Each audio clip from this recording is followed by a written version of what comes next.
Well, Mayor Zach, welcome back. Mayor's Monday here at WSAU, WSAU.com. I'm glad to hear that you treated Liz very well when she was down here in my place last month. But it was a great replacement. Yes, it's certainly good to be back down here. Nice drive down the rapids. A little bit of a rainy, gloomy day down here, but something like this you're going to take after what you had to go through 2 months ago, because, I mean, even on the drive down here, there's still debris sitting on the roadway that is waiting to be cleared away. Yeah, many of us ask what happened to summer, and then we remember we spent weeks and weeks clearing debris across the city, either if it was in the city's property or in our personal lives. It was quite a cleanup effort, and cleanup continues across the city. Some of the park work up in Robinson Park, the tree removals have occurred, but there's just a tremendous amount of stumps, sidewalks that were uprooted, curb and gutter across the city. And so we've been working with FEMA, as was previously announced by the governor's office in Wisconsin, that they received federal designation, which was great news for all of us, as we look to recover some of our costs associated with the major storm event in July. So between the city and the utility, we had over $2 million in costs attributed to that event. So most of the costs were in the power recovery efforts, because a lot of those crews came from outside our area, so they were not our labor forces. They were not on our books, on our budgets.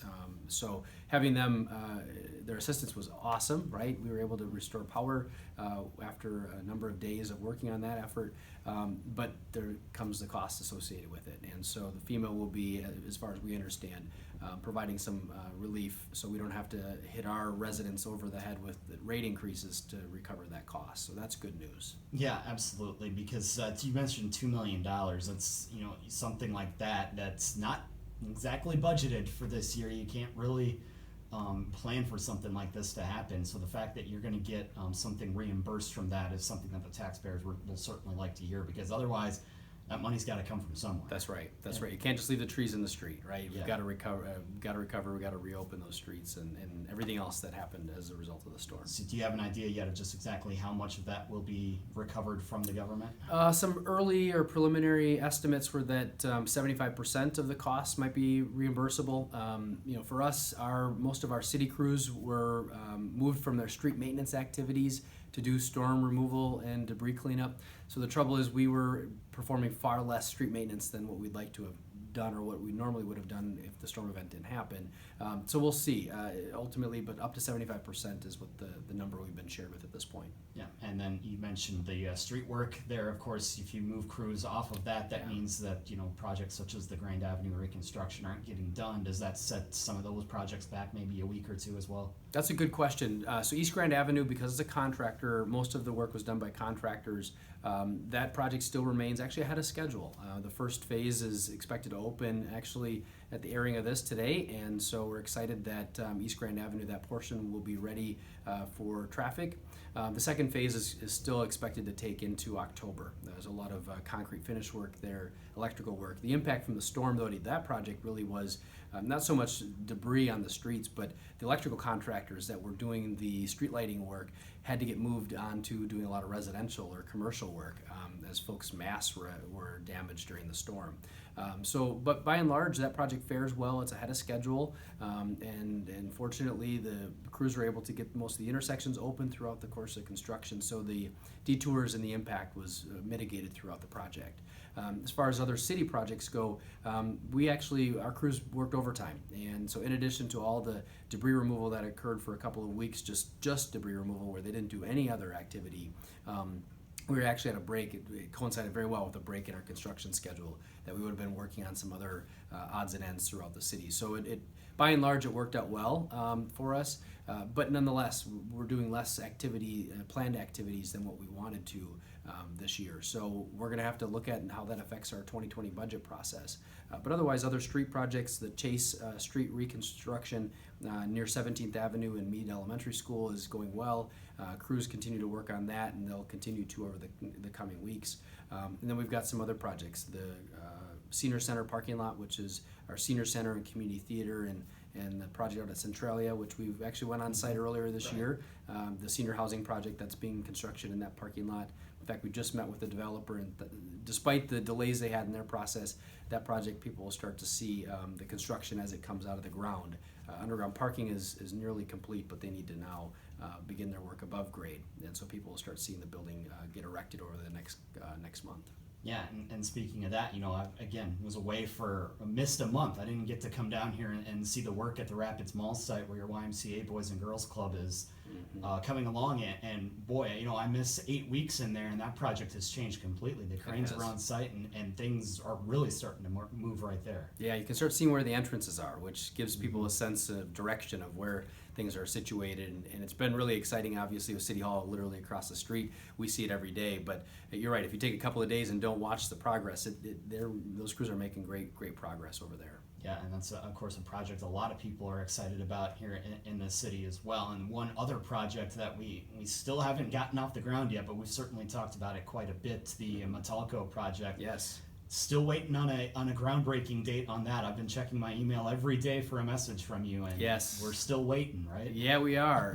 But we're looking at an early October official groundbreaking ceremony, so we'll have more information to come on that. But the good news is their air permit process concluded, and so did the city's permitting process. So we'll have some updates here in the next week or two as to their progress in the groundbreaking and all the fanfare that's associated with Metalco's $80 million investment here in the city. We're getting into fall, and we're a little concerned because construction season changes quite a bit when we move from the summer into the fall, and those guys have been chomping at the bit to get that project underway for good reason, right? We want the jobs that are going to be created as a result of it, and certainly want the tax base that's created as well. Yeah, absolutely. And of course, we all know once October hits, all bets are off as far as how long the construction season is going to go.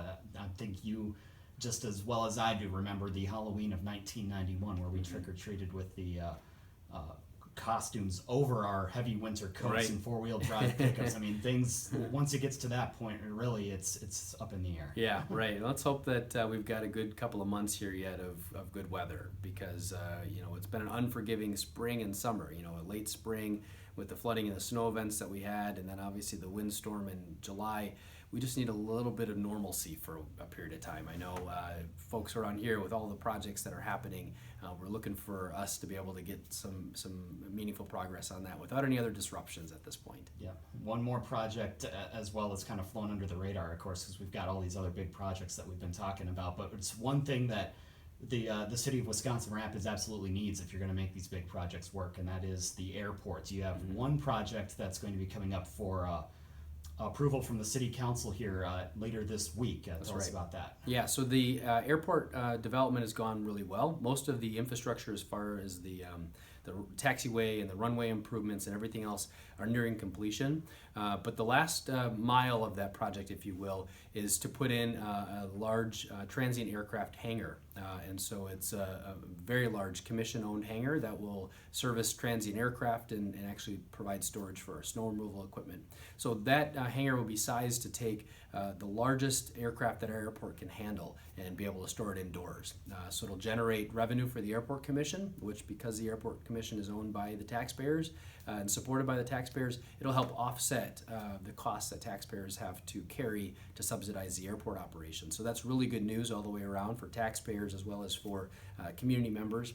And depending on city council annexation, it needs annexation really because of fire suppression. It's such a large hangar that it requires fire suppression, and because it's not serviced, the property currently is not in the city limits, it requires annexation to be served by city utilities, and the city council needs to approve that. So it's my hope that they'll do the right thing and approve the annexation. It's about a $2 million project that's completely funded through support from the state that we sought 2 years ago in the last state budget. So big project, and will be the latest in sort of the renaissance occurring not only in Wisconsin Rapids but out at Alexander Field as we continue to serve visitors and transient aircraft that come to our community. Yeah, and it's a project that, you mentioned it, is going to help the taxpayers. Instead of that money going towards the airport, that money will be able to go to things like street repairs and things like that. That's right. I'm sure everybody sees that airport and they think, well, it's not going to give me a daily flight to Milwaukee or anything like that, but it's still something that it services the city well, especially if you're going to be bringing in global businesses like Metalco, because they've got to be able to fly in here Right. and be in town and quickly. That's right. Yeah, time is money, and I think it's interesting. I always hear stories about what users of the airport are coming to town for. I mean, and people think business, but they also think leisure. There's just a whole host of reasons why people consider using the airport. I just heard recently the junior hockey league team, and some of those players, their families own private aircraft, and they use that airport as their means to get in and out of the city. So another interesting tidbit about who the airport serves here in Wisconsin Rapids. So that's something that we'll certainly be looking for in the city council meeting coming up here later this week. That's right. Well, we certainly, as we mentioned, we like to go and do these outdoor field trips. We're kind of hitting the end of that season right now. As we mentioned, the weather's kind of settling down, but that doesn't mean that there's still not things that are going to be going on, outdoors here in Wisconsin Rapids. We've still got some time to be outside. Is there anything coming up like that people should maybe be putting on the calendar and looking forward to in the next few weeks? Well, we just concluded our fall festival, which was our downtown grand affair, which was really well attended, amazing car show. So unfortunately that is past, but that officially kicked off fall here in Wisconsin Rapids. But of course, trick-or-treating at the end of October, and then just various community events. So actually tonight, the 16th, we're going to be hosting a mayor's bike ride. It's my second bike ride, so as we head into fall, people's schedules are a little bit freer. They're getting back into the swing of things with school. But with our community bike share, the River Riders Bike Share program, we're encouraging people to meet at Veterans Park at 6 p.m.